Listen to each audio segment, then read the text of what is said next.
A ordem era clara, mas com o passar do tempo, o progresso não veio. Os sacerdotes, por medo ou desorganização, não cumpriram a tarefa. Joás então chamou Joiada e expôs sua preocupação. Ele não queria que a restauração ficasse apenas nos planos. Era preciso agir. Foi então que uma nova estratégia foi estabelecida. Um cofre especial foi colocado à entrada do templo, onde o povo podia trazer voluntariamente suas ofertas. E eles vieram. Homens, mulheres, famílias inteiras traziam prata e ouro com alegria, pois sentiam que estavam participando de algo sagrado. Era mais do que doações, era um movimento de reconexão com Deus. Com os recursos finalmente disponíveis, Joás supervisionou pessoalmente a obra.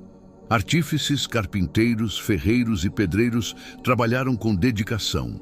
Cada pedra recolocada, cada utensílio restaurado, era um passo na reconstrução da identidade de Judá como povo de Deus. O zelo do rei contagiava todos ao redor. Ao final da reforma, o templo voltou a resplandecer. Os cânticos ecoavam com mais força, os sacrifícios subiam aos céus com reverência. E o povo sentia-se novamente diante da presença do Altíssimo. Joás havia honrado a casa onde fora salvo. Era um tempo de gratidão, de reverência e de renovação. Mas o que ele ainda não sabia era que os dias de estabilidade estavam contados e que novas decisões testariam não só seu governo, mas também seu coração. Se você gosta de histórias e é fascinado por profecias e mistérios do fim dos tempos, não perca nosso e-book Bem-vindo ao Apocalipse. Pegue seu exemplar agora mesmo no link na descrição do vídeo. Joiada já era idoso quando Joás subiu ao trono.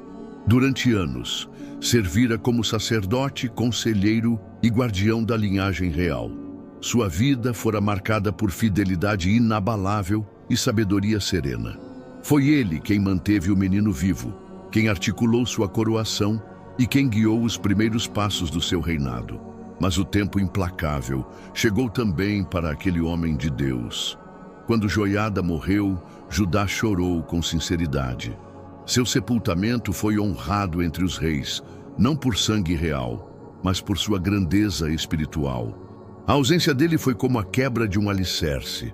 Joás, agora adulto, se viu diante do desafio de caminhar sem aquele que sempre estivera ao seu lado. E foi nesse momento de transição que os ventos começaram a mudar. Sem a presença firme de Joiada, o trono passou a ser cercado por outros conselheiros, homens astutos, habilidosos em bajular, mas pobres em temor a Deus.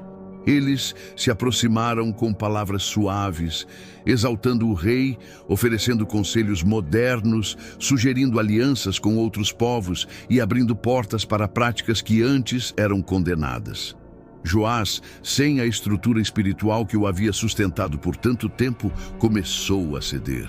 Primeiro de forma sutil, uma decisão aqui, uma concessão ali. Mas pouco a pouco, sua sensibilidade foi sendo sufocada. Aquilo que antes o incomodava agora era aceito com normalidade. A memória dos ensinos de Joiada parecia esmaecer diante das vozes que o rodeavam. O templo, que fora restaurado com tanto zelo, continuava em pé, mas a fidelidade em torno dele começava a ruir. Os antigos ídolos, antes removidos, encontravam espaço em cantos escondidos. Sacrifícios estranhos voltavam a ser oferecidos em colinas distantes. E o povo, confuso, seguia o exemplo do rei. Joás não havia se tornado um homem cruel. Ainda havia traços de bondade em seu coração. Mas faltava-lhe discernimento. Ele já não distinguia mais o que vinha de Deus e o que vinha dos homens. O silêncio de sua consciência refletia o vazio deixado por aquele que o guiara desde a infância. A perda de Joiada foi mais do que a morte de um amigo. Foi a ruptura de um elo com a verdade. E sem perceber, Joás caminhava em direção a decisões que marcariam tragicamente sua história. Com a ausência de Joiada, O silêncio que antes era preenchido por conselhos sábios passou a ecoar vozes cheias de vaidade. Os novos líderes ao redor do trono não vinham com temor, mas com ambições mascaradas de lealdade.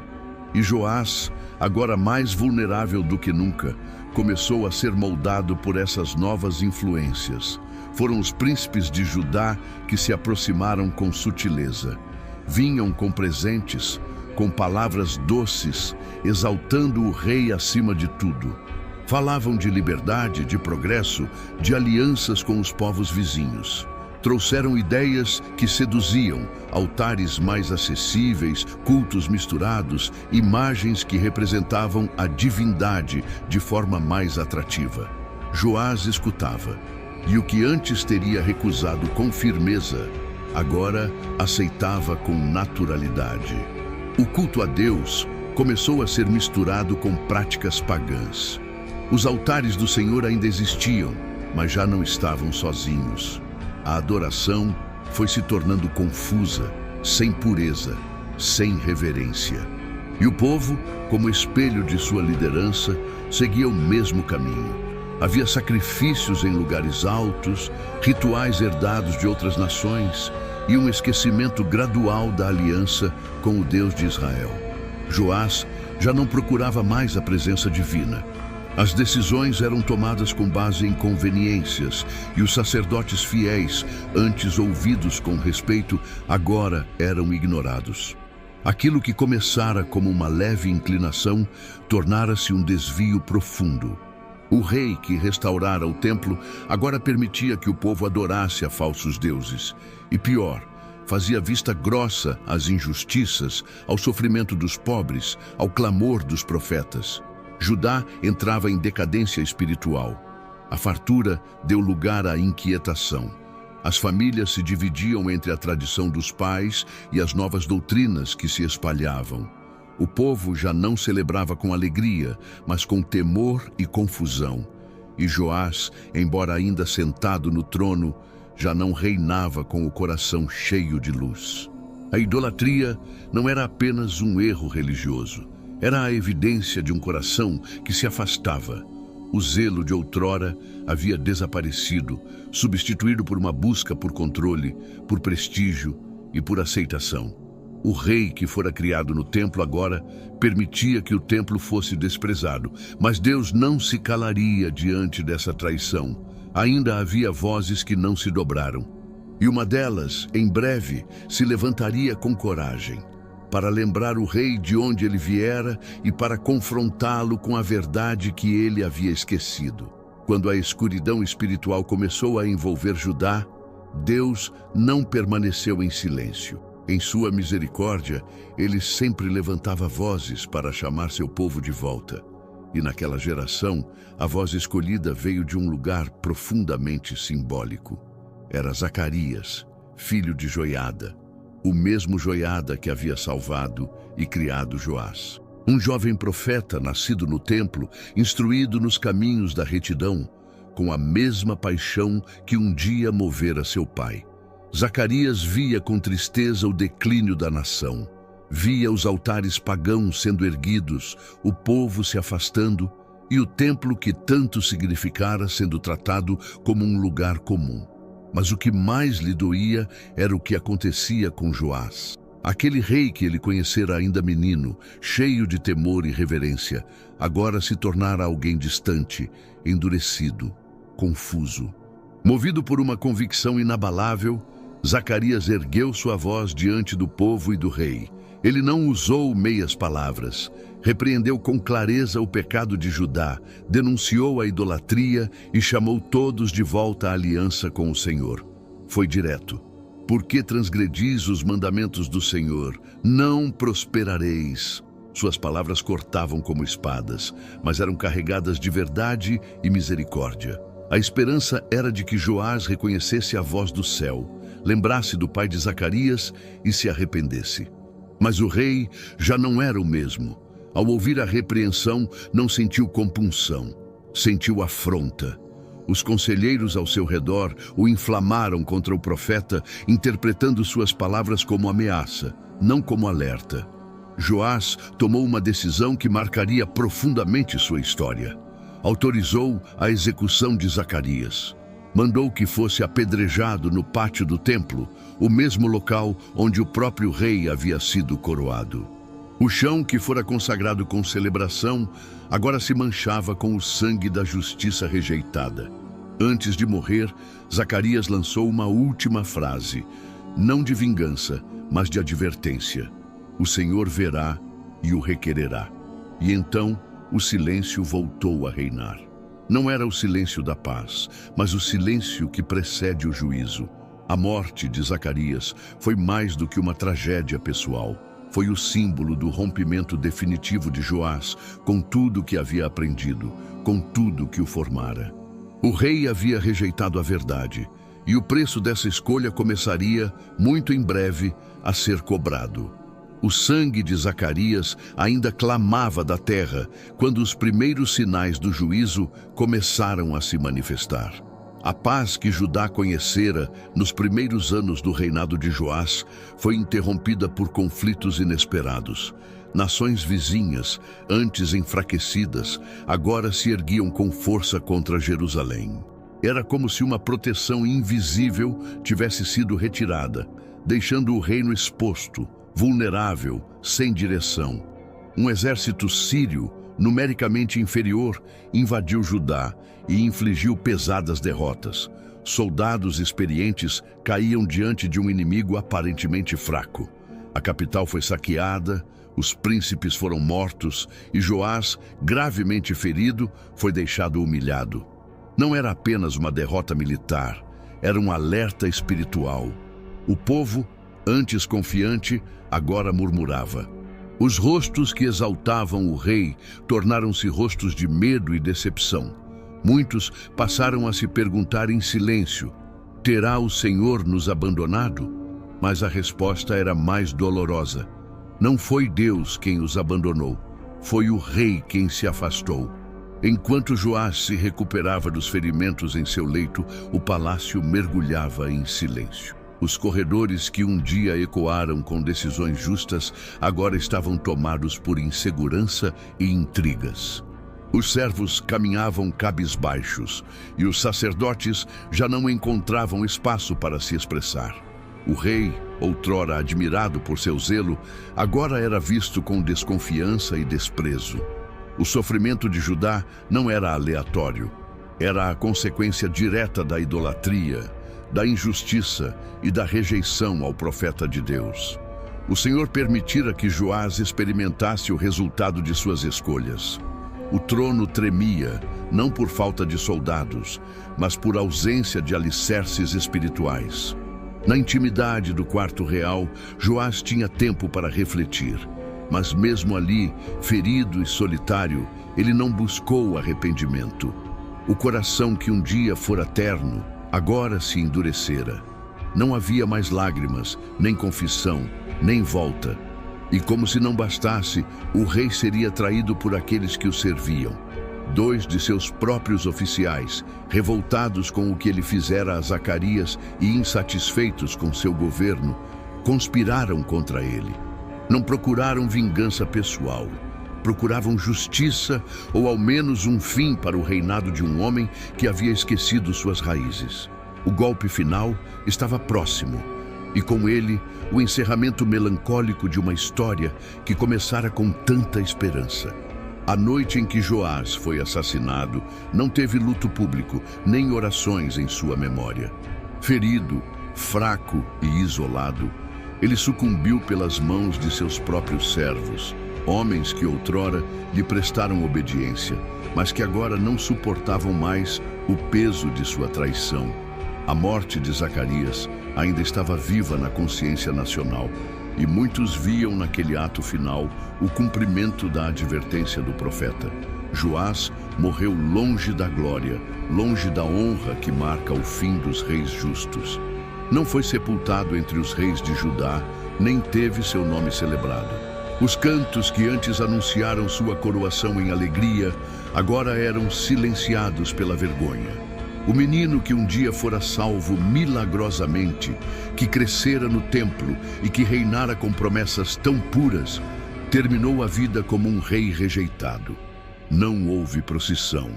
O povo, que antes o aplaudia, agora o esquecia. Sua memória foi manchada não apenas por seus erros, mas por sua obstinação em não voltar atrás. Teve oportunidades de arrependimento. Deus o alertou, lhe mostrou misericórdia, o protegeu nos primeiros anos. Mas ao escolher ignorar tudo isso, Joás perdeu não apenas a proteção do céu, perdeu também a admiração da terra. Sua história, que começou com o resgate de um bebê em meio à morte, terminou com a execução de um rei em meio ao desprezo. Entre esses extremos, viveu as consequências de um coração que se afastou da fonte da vida. Joás teve tudo para ser lembrado como um restaurador, um homem de fé, um exemplo. Mas optou por caminhos que o distanciaram do seu propósito. O povo de Judá seguiu em frente. Outros reis viriam, com suas próprias falhas e virtudes. Mas a lembrança de Joás serviu por gerações como um alerta solene. Nem sempre começar bem garante um final digno. É preciso permanecer fiel, mesmo quando os guias espirituais se vão, mesmo quando o caminho parece incerto. A tragédia de Joás foi ter esquecido de onde viera e de quem o sustentara em seus dias de fragilidade. E quando se esquece o início da jornada, o fim tende a se desviar do destino que Deus havia traçado. A história de Joás é uma narrativa marcada por contrastes profundos. Um começo milagroso, uma juventude cercada por fé e instrução, e um reinado que teve tudo para ser memorável pela fidelidade, mas tragicamente terminou em ruína, não por falta de oportunidade, mas por escolhas deliberadas de afastamento. A primeira lição que sua vida nos ensina é sobre a importância das boas influências. Enquanto esteve ao lado de Joiada, Joás prosperou. Seguia os conselhos, mantinha o zelo e fazia o que era reto aos olhos do Senhor. Isso nos lembra como Deus usa pessoas ao nosso redor para nos fortalecer, ensinar e guiar. No entanto, também nos alerta. Quando perdemos essas referências, é essencial manter firme o alicerce pessoal da fé. Joás não soube caminhar sozinho e por isso caiu. Outra lição profunda está no perigo de um coração que se acostuma com o favor de Deus, mas não permanece grato. Joás esqueceu quem o levantou, quem o guardou no templo, quem o coroou. Ingratidão e esquecimento espiritual abriram caminho para a idolatria, para o orgulho e, por fim, para a tragédia. A falta de gratidão endurece o coração e apaga a memória das misericórdias divinas. Também aprendemos que Deus sempre nos dá chances de retorno. A voz de Zacarias foi uma dessas oportunidades. Um grito de alerta, uma última ponte. Mas Joás escolheu destruir o profeta e, com isso, quebrou a ponte de volta. Quando rejeitamos a correção, endurecemos nosso coração contra o próprio Deus. Precisamos cultivar um espírito ensinável, mesmo quando a verdade nos confronta. Por fim, a trajetória de Joás nos lembra que não basta começar bem. A fidelidade precisa ser cultivada até o fim. Uma vida piedosa não é construída apenas sobre experiências passadas, mas sobre decisões diárias de permanecer em Deus, mesmo quando as vozes ao redor dizem o contrário. Na caminhada cristã, muitos começam com zelo, entusiasmo e boas intenções. Mas os que perseveram até o fim são aqueles que mantêm os olhos firmes no Senhor, independentemente das perdas, das influências ou das circunstâncias. Joás teve tudo para ser lembrado com honra, mas escolheu um caminho que o distanciou da verdade. Sua história permanece como um espelho para cada um de nós, para que com temor e vigilância não percamos o foco daquele que nos salvou e nos chamou. Se você gostou da história de Joás e quer continuar acompanhando outras histórias de fé e superação, não deixe de curtir esse vídeo e compartilhar com quem você ama. E claro, inscreva-se no canal para não perder nenhum conteúdo novo. Juntos, vamos explorar mais lições poderosas da Bíblia.